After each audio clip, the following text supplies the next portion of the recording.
Hi, everybody. I wanted to take a few minutes to talk with you about some steps I just announced to protect the middle class, create jobs, and give our recovery an added shot of momentum. As you probably know, the income tax cuts that were put in place last decade are scheduled to expire on January 1st, along with a series of tax cuts for the middle class that we made soon after I took office. This would, all told, mean a tax increase of $3,000 for the typical family, and could cost our economy well over 1 million jobs. At the same time, an impasse in Congress means unemployment insurance would expire for 2 million Americans who would lose their emergency assistance right in the middle of the holiday season. It would be a perfect storm that would set families, businesses, and our country back, just as we're recovering from a devastating recession and a decade of stagnant wages. To break the logjam, I initiated bipartisan discussions. And yesterday I announced a framework for a solution that would head off this calamity. It would bring Americans additional tax relief, keep unemployment insurance in place, and provide new incentives for businesses to grow and hire. Now, I know some folks, even good friends, are unhappy with the plan because, as with any negotiation, getting there required some give and take. In exchange for a temporary extension of the tax cuts for the wealthiest Americans, we're also able to protect key tax cuts for middle-class families. Republicans were forced to end their obstruction of an extension of unemployment insurance, and we secured a payroll tax cut for workers, a tax cut you'll see right in your paycheck worth about $1,000 for a typical family, as well as tax breaks for college students and small businesses. I have no doubt that everyone will be able to find something in this compromise that they don't like.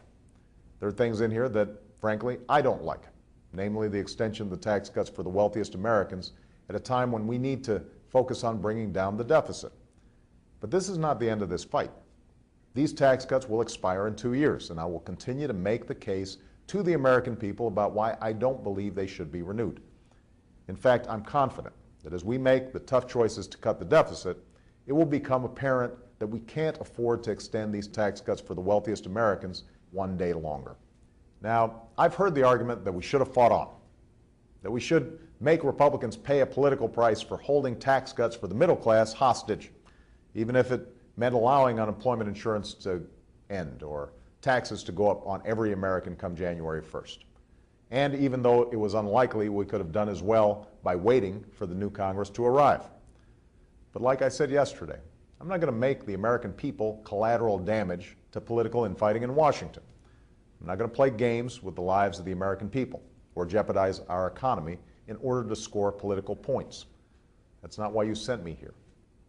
For too long, Washington has been a place where any compromise was seen as a failure, where victory was defined not by what you achieved for the country, but by who you defeated in partisan warfare.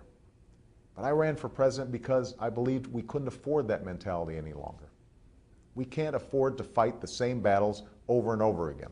We can't afford another day, another year, another decade in which Washington is simply defined by rancor and division. And I've counted on your support because you understand the importance of changing our politics, of doing the hard work of finding common ground. It's not perfect, but this compromise is an essential step on the road to recovery. It will stop middle-class taxes from going up, just as I promised. It will spur our private sector to create millions of new jobs, and it will add momentum that our economy badly needs right now.